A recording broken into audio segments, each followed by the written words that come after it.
I had always been obedient, doing exactly what I was told. When my wealthy parents finally brought me home, my adopted sister whispered in my ear, "The position of the sterling heiress is mine. If you know what's good for you, get lost." I nodded obediently, turned around and jumped into the traffic on the highway. My parents were terrified, dragging me back into the car with shaking hands and pale faces. My brother faced dark as thunder. "Warn me if you dare pull another stunt for attention. Believe me, I'll send you back to that hellhole." I obeyed immediately. That night, I locked myself in the dog cage. My brother was dumbfounded. He dragged me out, grinding his teeth, looking at me like he'd seen a ghost. Later, when my adopted sister faked an illness, my brother forced me to donate blood for her. I obediently took the knife and sliced my wrist without hesitation. When my parents arrived, blood was spraying everywhere. They screamed, lunging to stem the flow. "Doctor, call an ambulance." My brother's face was white. After a long while, he stamped, "Mom, Dad, I just asked her for a few drops of blood for Chloe. I didn't tell her to slit her wrist." I blinked. My brother wasn't lying. He didn't teach me that. The counselors at the reform school they sent me to 5 years ago taught me that. It took 3 hours of emergency surgery to stabilize my heartbeat, which had almost flatlined. Seeing my parents' faces turn green with rage, Chloe Sterling couldn't keep up her act anymore. Or, it really wasn't me. She just suddenly cut herself. I was scared, too. She sobbed, desperate to clear her name. My brother Liam immediately stepped in front of her, his tone firm. "Mom, Dad, this has to be another one of Maya's tricks for empathy. If she really wanted to die, why not just stab her neck? She slit her wrist, knowing she could be saved. She's manipulative." I opened my eyes from the dizzying darkness, just in time to hear that. I slowly crawled to a corner. No one was watching, and obediently picked up the knife that hadn't been taken away yet. The sticky laughter and tearing pain from my memories swirled in my mind. I tried to stop my body from trembling and forced to please think. "Smile, brother, sister. I'll listen to whatever you say." Then I pressed the tip of the knife to my neck and stabbed down hard. The family turned at the sound of my weak voice, and their souls nearly left their bodies. The room exploded into chaos. Screams, lunges. My parents coaxed and pleaded until they pried the knife from my hand. Liam wanted to say more, but my father slapped him across the face. "Enough." Dad threw the knife on the floor. His trembling finger pointed at Chloe, then at Liam. "Have you ever seen anyone seek attention like this? Look at what you've done to Maya." Chloe and Liam's eyes widened in disbelief. Chloe stomped her foot, tears welling up. Liam glared at me, grinding his teeth.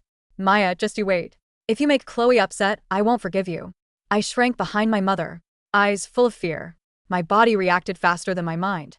I gently tugged Liam's sleeve. Voice weak, "Brother, I'm sorry. I was wrong. I shouldn't have upset sister. I'll apologize to her right now." Before they could react, I slowly moved to the window. "Oh."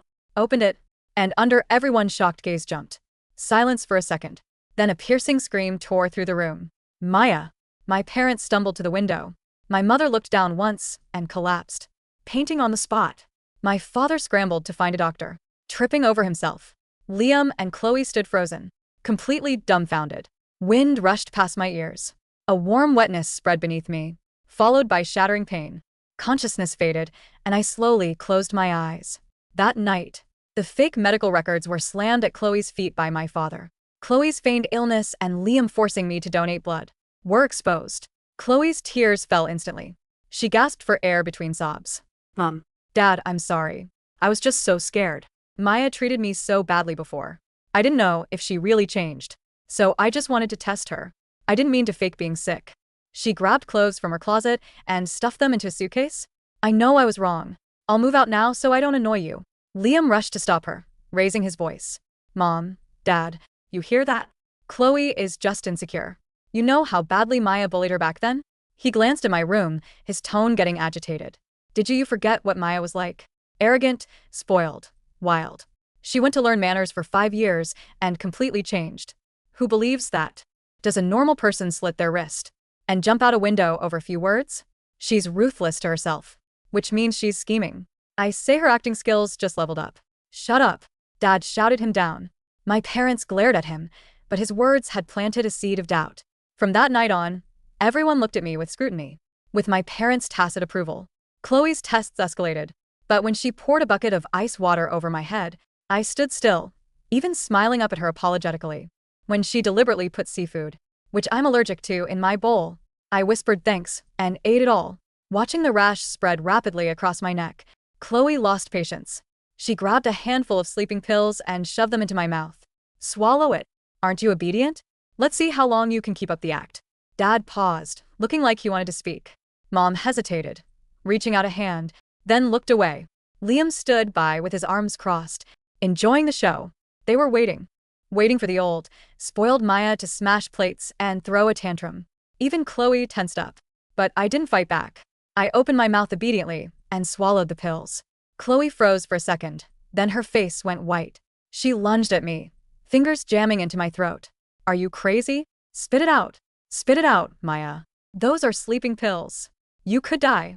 Are you trying to frame me for murder? By the time the family doctor arrived, the corners of my mouth were bleeding. The induced vomiting was long and humiliating. I curled up on the sofa, shivering uncontrollably. Dad draped his jacket over me with shaking hands, his red eyes glaring at Liam and Chloe. This is your brilliant idea? Are you satisfied now? Mom hugged me, wailing, Maya. Maya. Maya. What happened to you?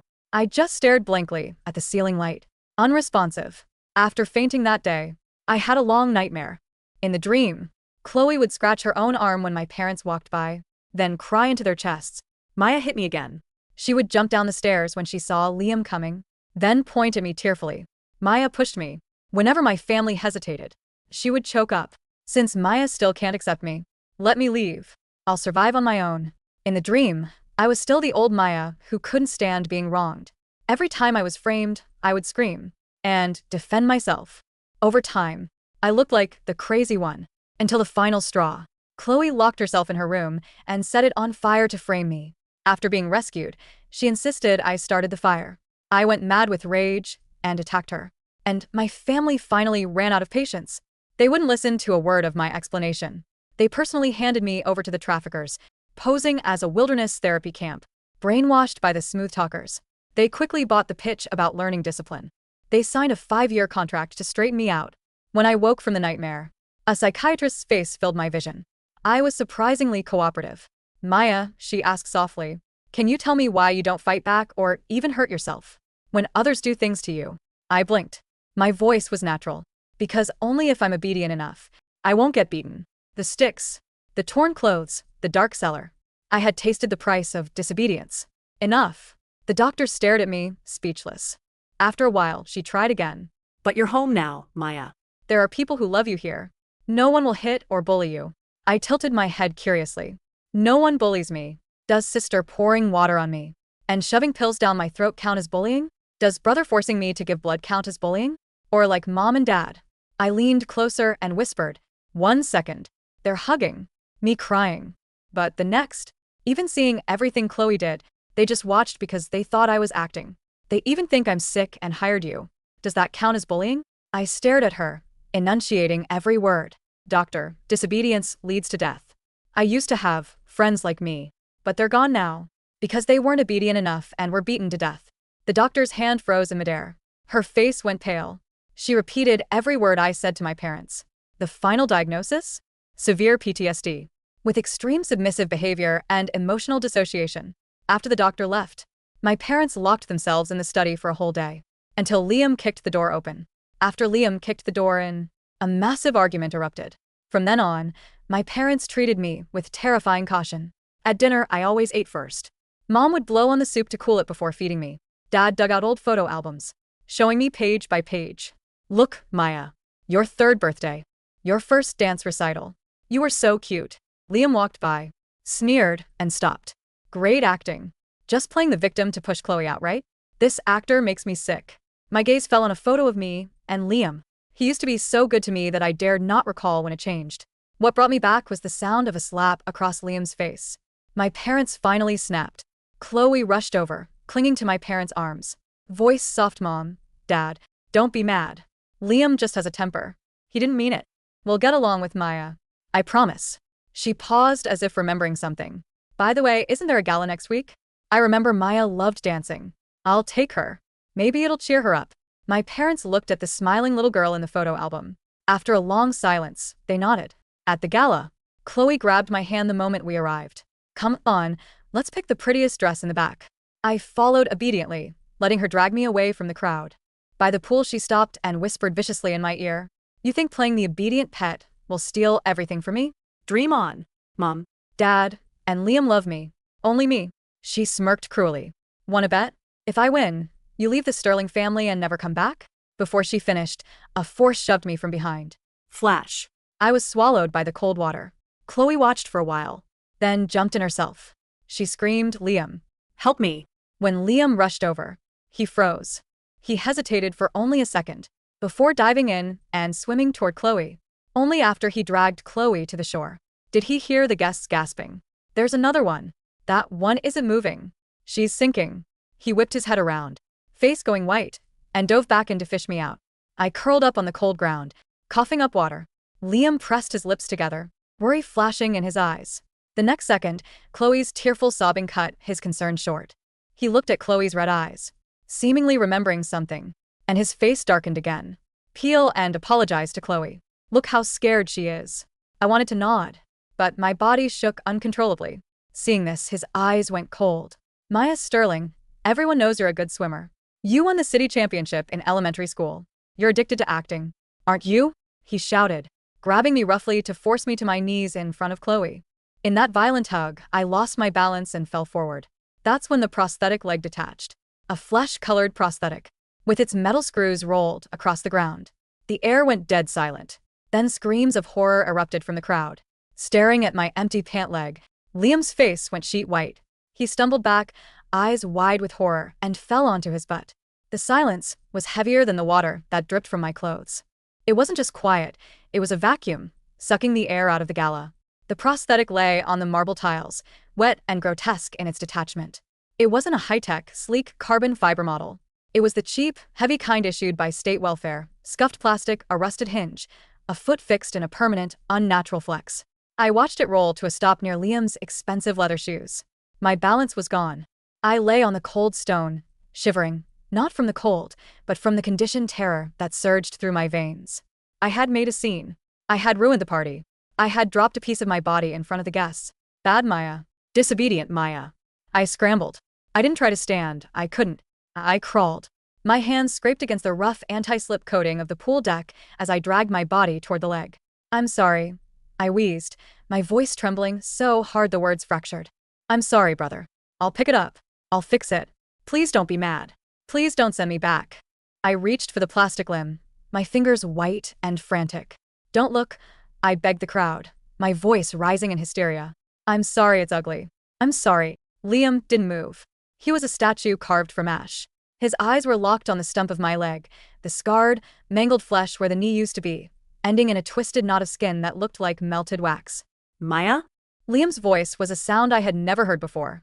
It was hollow, broken. It came loose, I babbled, clutching the wet plastic to my chest like a shield. The strap, it's old. I didn't mean to fall. I didn't mean to make Chloe cry. I was just being obedient. Obedient. Liam whispered.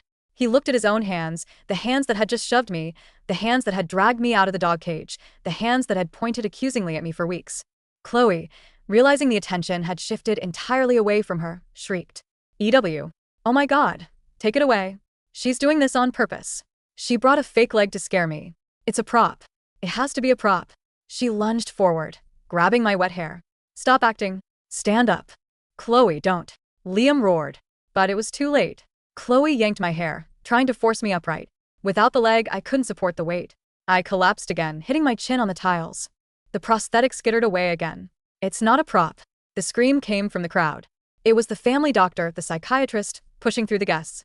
She threw her coat over my shivering body. She looked up at my parents, who were standing frozen near the buffet, their faces drained of blood. You sent her to a reform school. The doctor spat, her professional demeanor gone. You signed the waivers. Did you never ask how they discipline children who tried to run away? My father, William Sterling, took a staggering step forward. Run away. I flinched, curling into a ball. I didn't run away, Daddy. I promise. I only tried once. The bear trap, it was in the woods. They said it was my fault for leaving the path. The infection, the doctor there said amputation was cheaper than antibiotics. I didn't complain. I didn't cry when they cut it. I was obedient. I looked up at Liam, tears mixing with the pool water. I didn't cry, Liam. I promise. I was good. Liam fell to his knees. He vomited right there on the pool deck. The gala ended not with applause, but with police sirens and an ambulance. This time, there was no Chloe faking a faint. There was only the grim reality of a stretcher. I was taken to the private hospital, but not the psychiatric ward. I went to trauma. My parents and Liam stood in the observation room. The glass was one way, but I knew they were there. I sat on the edge of the bed, the hospital gown hanging loosely off my frame. The doctor, Dr. Eris, was conducting a full physical assessment to document the abuse for the police report regarding the wilderness camp. "Remove the gown, Maya," she said gently. I obeyed instantly. The gown pooled at my waist. Through the glass, the Sterling family watched. They expected the missing leg. They did not expect the rest. My back was a tapestry of keloid scars, lash marks from what looked like electrical cords. There were cigarette burns on my shoulders arranged in a triangle. My left hand had 2 fingers that were crooked, healed improperly after being broken and never set. "Turn around," Dr. Eris said. I turned. My stomach had a long, jagged scar. "What is that?" Dr. Eris asked, her voice tight. "The hunger training," I explained matter-of-factly. "When I stole bread from the dog bowl because I hadn't eaten in 3 days, the counselors said I had a gluttonous demon in my belly. He cut it out." I touched the scar. He was right. I didn't feel hungry after the blood loss. In the observation room, my mother, Eleanor, collapsed. Her wails were muffled by the soundproof glass, but I could see her clawing at her own throat, as if trying to rip out the voice that had once accused me of being spoiled. Liam was pacing. He was smashing his fist into the wall, over and over again, until his knuckles were a bloody mess. He wasn't crying. He was hyperventilating. "If you dare pull another stunt for attention," his own voice must have been echoing in his skull. "Why not just stab her neck? Everyone knows you're a good swimmer." He had thrown a one-legged girl into the deep end of a pool. The door to the examination room opened. My father walked in. He looked 20 years older than he had that morning. He walked toward me, his hands trembling. He reached out to touch my shoulder. I flinched so hard I nearly fell off the table. I threw my hands up to cover my head. "I'm sorry. I won't eat today. I won't speak. Please don't use the cane." My father froze. His hand hovered in the air, a weapon I had conditioned myself to fear. "Maya," he choked out. "It's Dad." I peeked through my fingers. "Dad? Are you mad about the leg? I can pay for a new one. I can work. I'll sleep in the garden. I won't dirty the floor." "No," he sobbed, a guttural sound that tore from his chest. He fell to his knees, hugging my remaining leg, burying his face in the hospital sheets. "Oh, God. My baby. My poor baby. What have we done?" I sat there, blinking. I felt nothing. No relief. No sadness. Just confusion. Why was he crying? I was the one who was broken. He was the one who signed the papers. "Does this mean I don't have to go back to the cage tonight?" I asked softly. The Sterling mansion was silent when we returned a week later. The servants walked on eggshells. My room had been moved to the ground floor, the guest suite, massive and filled with sunlight. But I didn't like it. It was too big. I felt exposed. I spent the first night sleeping in the walk-in closet. It was small, dark, and tight. It felt safe. Chloe was still there. My parents hadn't kicked her out yet. They were paralyzed by a toxic mix of guilt and confusion. Chloe had been the good daughter for 5 years. They couldn't reconcile the monster she was with the girl they raised. But the dynamic had shifted. At breakfast, Chloe tried to pour me orange juice. "Here, Maya," she said, her voice trembling, eyes darting to Liam, who sat staring at his plate. I squeezed it fresh. I looked at the juice. In the reform school, fresh juice was sometimes mixed with dish soap to clean out our insides. "Is this the punishment juice?" I asked. The table went dead silent. "What?" Chloe laughed nervously. "No, silly. "It's just juice." "Okay," I said. "I obey." I picked up the glass. I drank it all in one go. I didn't taste it. I just swallowed. "See?" Chloe smiled at Mom. "She likes it." I waited for the cramps. When they didn't come, I was confused. "Liam," Chloe said, trying to regain ground. "Can you drive me to the mall? I need to buy a dress for the apology press conference." Liam slowly lifted his head. His eyes were bloodshot, rimmed with dark circles. He looked at Chloe, really looked at her, for the first time in years. "You knew," Liam whispered. Chloe blinked. "What?" "The reform school," Liam said. "You found the brochure. You showed it to Dad. You said your friend's brother went there, and it saved him." I just wanted to help Maya." Chloe stammered, tears welling up on cue. "I didn't know they were bad." "I checked your laptop," Liam said. His voice was dead. "I checked your search history from 5 years ago. You didn't search for best reform schools. You searched for harshest boot camps without parental visitation and places where teens disappear. The spoon dropped from my mother's hand. Clatter. Chloe stood up, her chair screeching. You invaded my privacy? After everything she put me through? She pointed a trembling finger at me. She's brainwashed you. Look at her. She's sitting there looking pitiful on purpose. She probably cut her own leg off just to win. She was 12. Liam screamed, slamming his fist on the table. She was 12 years old, Chloe. She didn't cut off her leg. They put her in a bear trap because she wanted to come home to us. He stood up, towering over Chloe. And when she came home, when she finally dragged herself back to hell, I told her to die. Because of you. Liam turned to me. He looked like he wanted to hug me, but he knew I would flinch. Maya, he said, his voice breaking. Tell them. Tell them what Chloe did the day you left. I looked down at my empty plate. My memory was fragmented, but obey I must. Sister Chloe told me, I recited in a monotone, that if I didn't go to the school, she would tell everyone that I tried to poison Mom. She put the rat poison in Mom's tea, but she didn't let Mom drink it. She showed it to me. She said it was my fingerprint on the box. My mother gasped, hand flying to her mouth. That tea? The one you knocked out of my hand? I slapped you for that. I thought you were throwing a tantrum. I saved you, I whispered. But I wasn't obedient. So, I had to be punished. Chloe's face twisted. The mask of the sweet heiress melted, revealing the ugly, snarling jealousy underneath. You little cripple, Chloe shrieked. She grabbed a steak knife from the table and lunged. It happened in slow motion.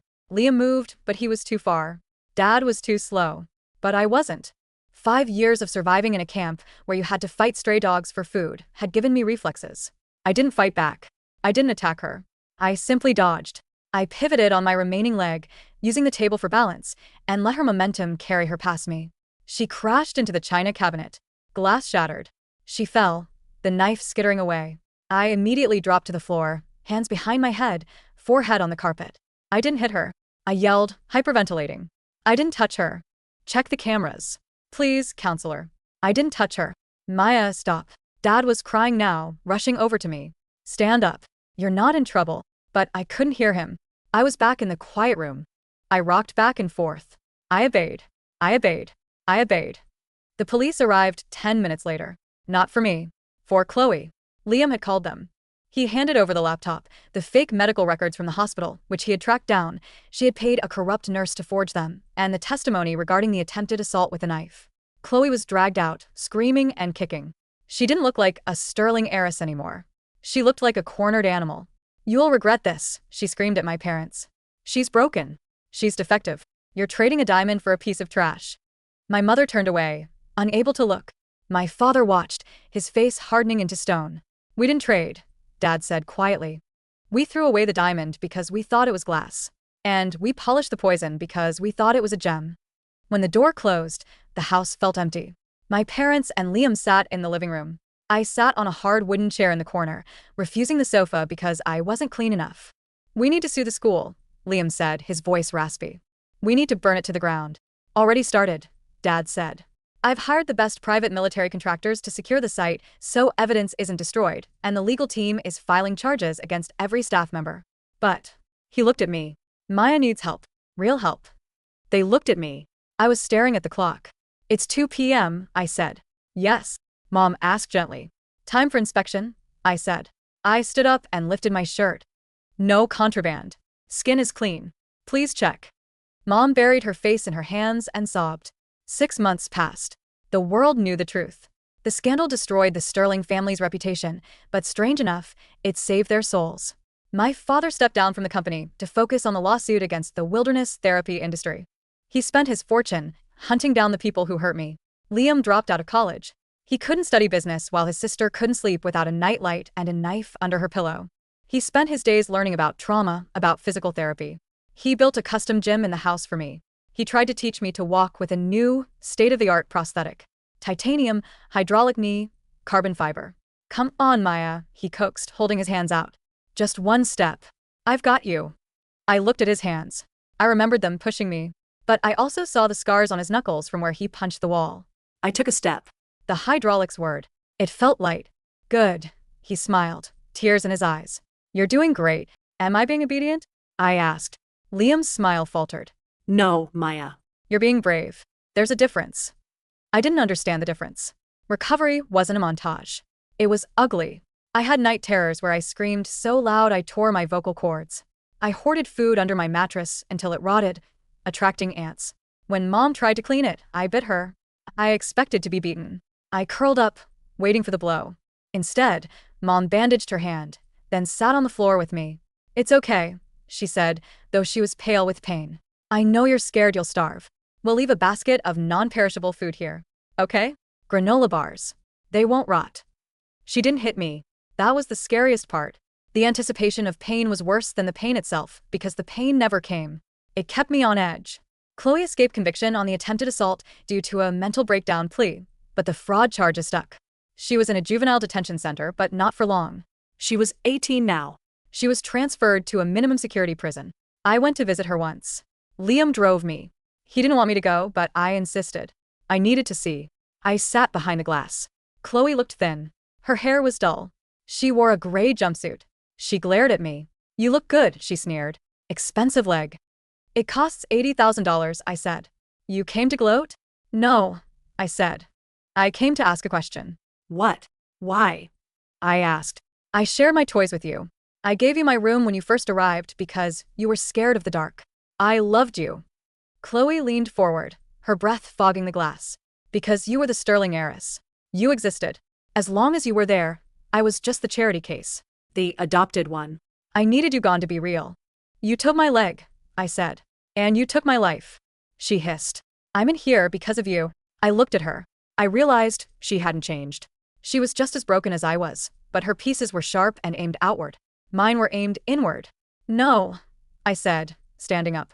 "You're in here because you were disobedient to the truth." I turned around. "Wait," Chloe yelled. "Maya, Get me out. tell them I was just a kid." "Maya." I walked away. The sound of her screaming faded. For the first time, I didn't feel the urge to turn back and apologize. 1 year later, I was packing a bag. Not a suitcase for running away, but a backpack. "You're leaving?" Liam stood in the doorway. He looked healthy again, though his eyes were always sad when he looked at me. "Yes," I said. "Where will you go?" Dr. Eris offered me a spot in her transition program. It's a farm. For people like me. People who need to learn how to be human again.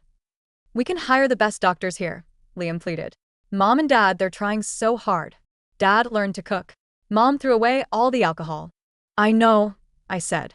I zipped the bag. "Do you hate us?" Liam asked. The question hung in the air, heavy and terrifying.